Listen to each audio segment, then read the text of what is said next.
Well, let's start deep cleaning. Agreeing with my husband's words, we set out to scrub every corner of the house. We both work a lot, so we seldom get a chance to really clean like this. So, we were determined. At that time, we never imagined what was about to happen. My name is Sarah.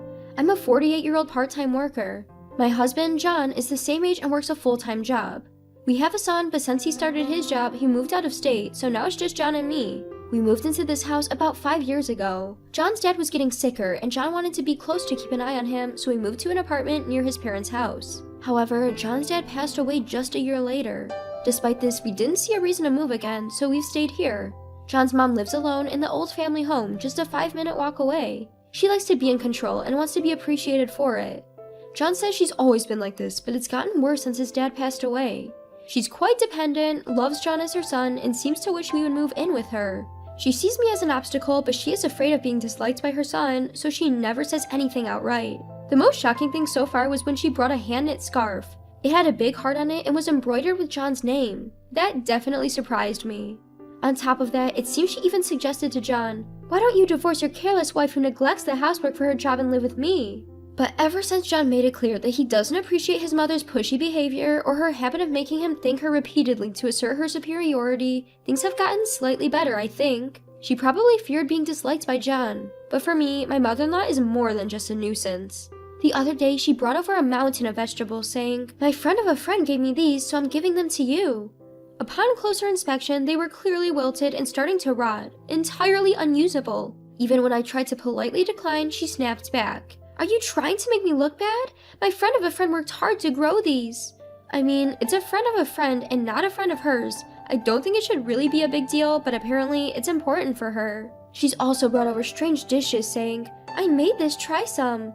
Once, I decided to give it a try and it was unbelievably terrible. I'm not sure if she intentionally made it terrible, or if she just realized it was terrible after making it and decided to pass it off onto us, but despite her claims of being, "I just like taking care of people," she's mostly just annoying. I can't help but wonder if there's something to be done about her desire for recognition. Since her husband died and she's been alone, I've stayed quiet thinking she must be lonely, but I've been thinking I need to say something before I get crazy.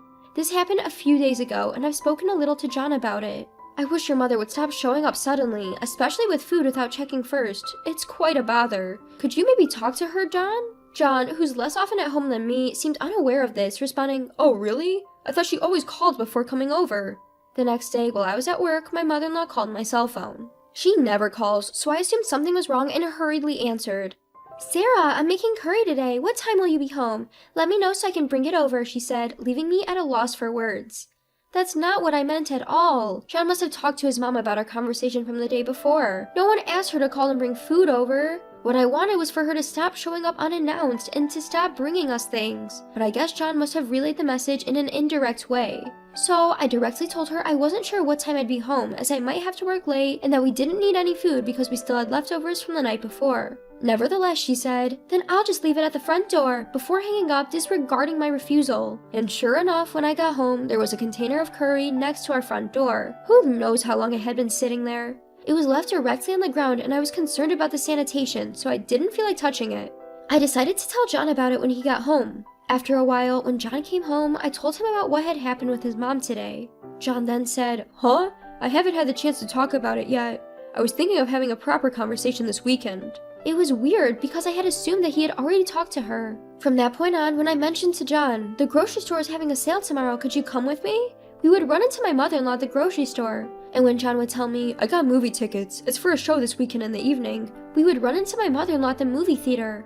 It was all very strange. Each time, we would ask my mother-in-law how she knew we were there, but the answers were always because she heard about the sale, or because she heard that this was a good movie. I'm afraid that she might see my iPhone while I'm away, so I try to hold it wherever I go, but my mother-in-law's frequent visits didn't stop. John and I talked about how creepy it was, but we still had no idea the reason.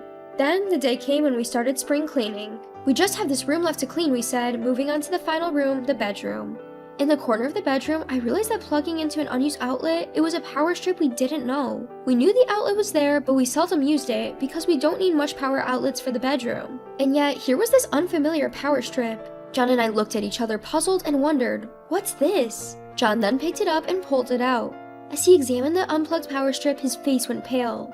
I frowned, unsure of what was going on, and looked at him. John set the power strip down and gestured for me to leave the room.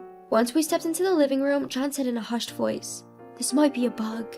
What? Taken back by his unexpected words, I furrowed my eyebrows. John asked me again if I recognized the power strip, but I had no recollection of it at all. Come to think of it, we had watched a TV show together recently, and it mentioned that power strips were commonly used for planting bugs. And if it was indeed a bug in there, that would mean someone had been in our bedroom. But who? And why? We exchanged glances, wondering if we should report this to the police. I was confused with a mix of discomfort and fear, but then the doorbell rang. It was my mother-in-law.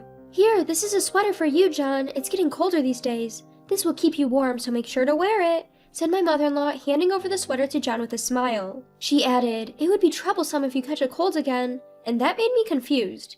We were in the middle of deep cleaning, and once it was done, we planned to wax the floor. The wax would take over half a day to dry, so we told my mother-in-law we were planning to stay elsewhere for the night and asked her to leave. After she left, John and I discussed, and it turned out he was thinking along the same lines. "I wonder, should we report this to the police, even if it is family?" I asked him in a low voice, but John looked conflicted. "It's just that if we call the police over this, it would be embarrassing for the family, and we don't know the purpose."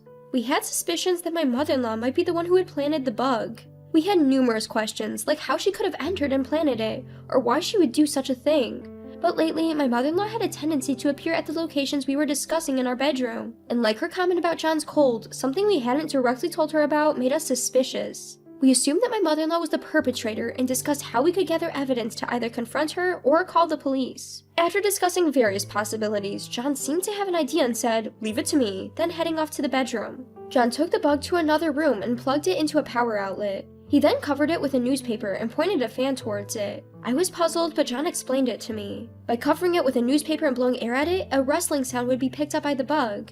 Anyone listening would surely think it had malfunctioned. Sure enough, that made sense. If they thought it was malfunctioning, they would either retrieve it or try to plant another one. Let's see what happens over the next few days. If my mother-in-law found some excuse to visit and managed to get into our bedroom without us noticing, then we could catch her and confront her. Though he had said we should watch for a few days, the incident happened quicker than we had expected. We had told my mother-in-law earlier that we would be out for the night, but due to these unexpected events, we decided to skip the floor waxing, canceled our plans, and stayed home. Then, in the middle of the night, we heard the front door unlock. Surprised, John and I looked at each other, and then the bedroom door opened. I seized the moment and turned on the light. There stood my mother-in-law. "Weren't you supposed to be out for the night?" Stunned, my mother-in-law spoke up. "I canceled our plans," I told her. "We found a bug in our home. We had tweaked it a bit to make it seem like it had malfunctioned, so I thought maybe the perpetrator would come to check on it." With that, my mother-in-law took a step back. However, John was not going to let her get away so easily. He took the key to our home from her hand. "We never gave you a spare key, did we?" At John's words, my mother-in-law turned pale. "So, I thought you'd sneak into our bedroom during your visit, but instead you entered with a spare key and planted the bug? Is that it?" I glared at my mother-in-law. "What is a bug? What are you talking about?" Playing dumb, I went to get the bug. I covered this with newspaper and pointed a fan at it. If you were listening, you'd have heard a rustling sound. You thought it was malfunctioning and came to check on it, didn't you? I spoke with a firm tone, but my mother-in-law simply looked away without saying a word. I'm getting angry. It's quite absurd, but it seems there are people who bug others as part of their bullying. Were you looking for my weak spots? Or did you want to know more about John? Or maybe you missed him. You heard us talking about where we were going, and that's why you often ran into us out and about, right? I understand you might be lonely since your husband passed away, but this is a bit much. Even after I said all this, my mother-in-law refused to look at me. I continued. By the way, it's unacceptable to leave food on the floor in its container without even bagging it. It's dangerous and unhygienic. We end up having to throw it out, which is a waste. Also, we can't use all those vegetables you bring that are on the verge of spoiling. John, who had been listening all this time, started to nod, then opened his mouth. "Oh yeah, and it's really scary to suddenly come here without thinking about our convenience or to be ambushed at our destination. To put it simply, it's annoying." It seems that he had left her shocked. She started sobbing. "But after Dad passed away, you hardly ever come over, and whenever you do call, it's to tell me not to bring anything or something else that makes me sad. Why do you only care about your father? I just wanted to see you, so I had no choice but to go visit you. And just like you, Sarah said, I thought if I brought things you needed, you would say thank you. But lately, you guys don't ever say thank you." My mother-in-law began to cry hard. I was utterly confused by now, and it seemed she just wanted to see John, her only son, and be thanked. I can't keep up with her desire for recognition. It's true that John cared more about his father than for his mother, but I know there was a good reason for that. But my mother-in-law either forgot that or she was crying in an attempt to pretend it never happened. Annoyed, I ended up saying, "Of course he's going to care more about his father who worked hard, did household chores, and raised him while his mother was gallivanting around with his father's money." In fact, my mother-in-law loved to go out and was often away from home even when John was little. It seems his father thought the presence of a mother was necessary, so he never opted for divorce, but John clearly stated that the person he was grateful for was his father. I don't know if his father ever noticed, but according to John, my mother-in-law even had affairs. As she got older and her husband died, leaving her with less money to spend freely, the men who used to spoil her no longer paid her any attention. It seems that's when she started seeking attention from her son. As I said this, John nodded. "Yeah, that's why it's hard when you say I should be grateful to you. We were actually thinking of moving after Dad passed away, but Sarah was worried about you since you are old and suggested we should at least check on you from time to time. That's why we're still here. Aren't you the one who should be grateful?" Then, my mother-in-law started to sob again, repeating how lonely she was. In response, I found myself saying sternly, "If you're lonely, does that mean it's okay to break in, install bugs, and commit crimes?" Then my husband chimed in. "Embarrassing as it is to say, I think we might have to involve the police. She hasn't even apologized." At that, her sobbing stopped abruptly. "No, that's not what I meant. I'm sorry. I'll apologize, so please, don't call the police." Her antics started to look quite ridiculous, and I couldn't help but laugh. "So, what did you mean? It's strange to make a copy of the key without permission, and I don't think it's normal to even consider bugging someone. It's definitely creepy. Can we agree to cut all ties moving forward?" Then my husband showed her the door, telling her, "If you don't want us to report this to the police, the least you can do is stop bothering us." After that, we discussed and decided to move. Of course we didn't tell my mother-in-law where we were going, and we didn't even tell her that we would move. In fact, my husband had been contemplating a promotion that would require moving to the next county for a while now. With this recent event, we decided to accept it. When we didn't report my mother-in-law to the police, she handed us money, saying it was compensation for the trouble she had caused, and she said that the issue was over. We took the money, but still severed all ties with her, making it official with documents drawn up by a lawyer. After we moved, we heard that my mother-in-law had become depressed, but we saw it as karma. We weren't here to fill up with her desire for recognition. Our new home was close to where our son lives, so we get to see him more often. While our son is important to us, he's an adult now. I can't understand why my mother-in-law would be so obsessed with her adult son. Speaking of our son, he's mentioned he's thinking of getting married, which I'm looking forward to. Using my mother-in-law as an example, I intend to do my best to build a good relationship with my future daughter-in-law.